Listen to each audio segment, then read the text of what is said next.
When our founding fathers stood against tyranny, they did not merely oppose taxes. They defended the sacred idea of individual sovereignty.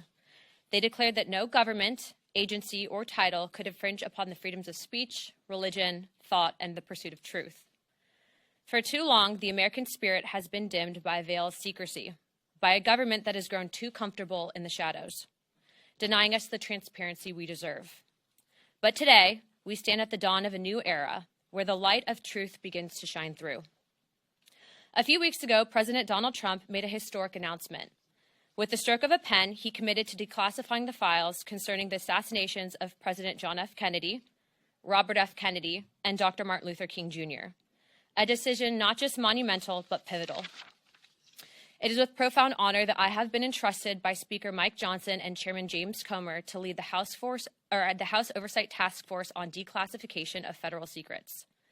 Together with the help of the White House, our intelligence allies, the Department of Defense, the Department of Justice, we will be conducting investigations into the following: the assassinations of JFK, RFK, and Dr. Martin Luther King, unidentified aerial phenomena, also known as UAPs, unidentified submerged objects, also known as USOs, the Epstein client list, the origins of COVID-19, and the 9/11 files. This task force will be a beacon of bipartisanship. On the Republican side, Representatives Burchett, Boebert, Burleson, Crane, Gill, and Mace will be joining me, although I'd like to note that I'm expanding this to the entire governing body and will be allowing certain members to waive on. Our first hearing is set for March. The date will be announced soon, and we've already initiated close to a dozen communications with various agencies, to include Pam Bondi at the Department of Justice and the Secretary of State. This will no longer be a task force that makes bold promises only to fade into irrelevance or send strongly worded letters. This will be a relentless pursuit of truth and transparency, and we will not stop until the American people have the answers they deserve. We will cut through the bureaucracy, challenge the stonewalling, and ensure that the American people finally get the truth that they have been denied for too long. If we are to endure and thrive as a nation, we must restore trust through transparency. The American people must be trusted to think for themselves, to form their own judgments from the truth that they are entitled to know. We've been treated like children for too long and kept in the dark by those we elected to serve us. It is my solemn duty to begin mending this trust, to form a new relationship between the government and the governed.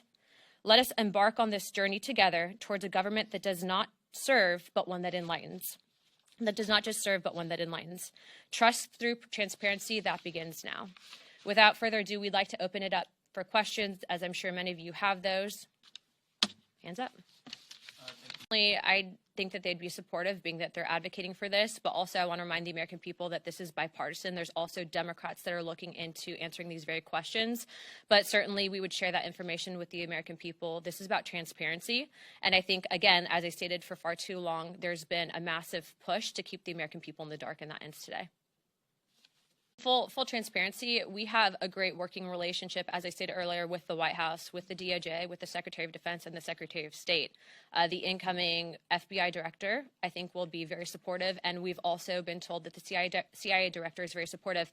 To put it in perspective, I think that this issue transcends not just one administration, but multiple administrations, and it hasn't been until now that we've been able to get people actually in positions of power that will push for transparency. Now, if I find that different entities in the various intelligence agencies are stonewalling us, I'm going to make that known to the American people. But as of right now, we are cautiously optimistic. Our first investigation will be announced, but it's going to be covering on a thorough investigation into the John F. Kennedy assassination. And I can tell you, based on what I've been seeing so far, the initial hearing that was actually held here in Congress was actually faulty in the single bullet theory. I believe that there were two shooters, and we should be finding more information as we are able to gain access into the SCIF, hopefully before the files are actually released to the public.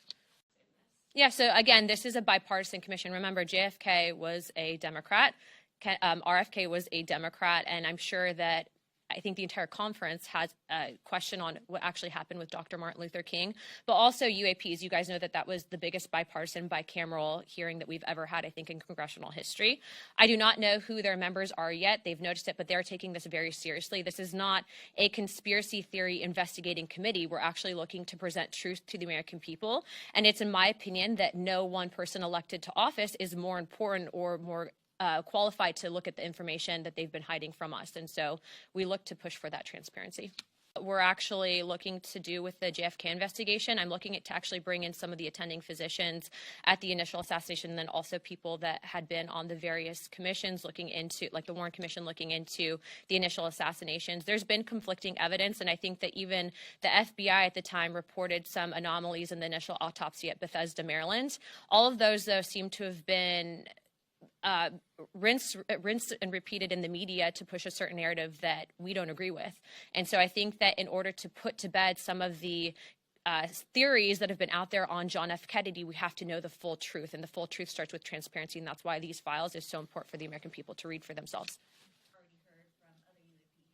The biggest information problems that we've had with UAPs is the amount of stonewalling, stovepiping, and also it seems that there is this push to gaslight the American people into looking at the evidence and then not fully believing it. I think for us, if we're writing the budget, for example, into the Pentagon, if we're writing the budget overall for whatever programs might be out there, why is it that members of Congress who are given a top secret security clearance are being denied access? That's not a free and true government. And so for us, especially being that we have now a Secretary of State who's actually open to declassification and Marco Rubio, we're hoping to present that information and at least acknowledge it from a government perspective that we are not alone, but also let's see what the evidence is. The letters went out this morning, not just on RFK, JFK, and MLK, but on everything that I had listed above to include UAPs, Epstein, and 9/11 and COVID, to the State Department, Department of Defense, CIA, and then also we'll be sending some to the FBI, and letters have also gone out to the NSA. Well, what's interesting on that specific committee is what, to my understanding, when they actually brought in expert witnesses, they weren't actually people that were in attendance to the initial autopsy at Bethesda, but also this is a bigger committee than just the JFK assassinations. We're also expanding into Epstein, COVID origins, 9/11s, and then UAPs and USOs. And so before, where we initially had some of these hearings, this is going to be an encompassing committee that's going to work directly with the White House on information that they're declassifying. Correct. There's actually 3 different government investigations into the JFK assassination. But again, this committee is expanding not just there, but outwards into other fields. And again, we're working directly with the White House. In previous investigations, they didn't have access to the information that we are going to have access to. And so that's a big deal, especially if you're looking at what truly happened with JFK. Are you doing secret clearance? I already have a top secret clearance. You do? All members of Congress have a TSCI. The question is do we get SAP access, of which Chairman Comer has been very supportive, and we'll be getting SAP access as well. We just want the truth. How much did the CIA know in advance? But also remember, when you have only certain information that's shared with the American people, that's when conspiracy theories happen. And it's in my opinion that conspiracy theories can be detrimental. It doesn't mean that in the last couple of months we haven't been right on a few things, but what I will say is I think that we deserve to give this information to the American people. I don't agree with the stonewalling that's occurred. And also, how do we prevent things like it from happening in the future? And we have to know the full picture, and the American people deserve to know that as well. I don't know what information DOJ would have, but I would encourage them, if they have anything on JFK, Epstein, or anything in between, that they bring it to our office immediately. I mean, we're all about the normal process, but look, if you have information and it's credible, we've always approached it in that I'd like to be the person that does the interviews for it, mainly because, especially with stuff like this, we want to make sure that there's, not bad actors that are pushing false information to create a narrative that's simply not there. And so, every whistleblower that does come forward, as of right now, there's people that have been publicly out there, for example, on the JFK stuff, that were actually present in the room at the operating room where he was actually brought to right after the shooting. So we hope to bring those people in to testify. And again, these hearings will be open to the public. I'm also expanding this to the entire conference. So if someone's going to take this seriously and look at it through an investigative lens and get answers for the American people, they are welcome to ask questions of the witnesses, and you guys will all receive notice of that.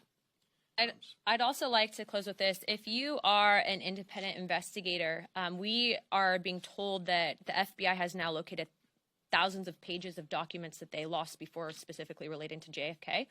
We are going to get through as much as we can. We have a great team of attorneys. We have a great team of investigators looking into this, but it doesn't mean that we won't accept help from the public. And so we will be setting up a place for collection for people to present information.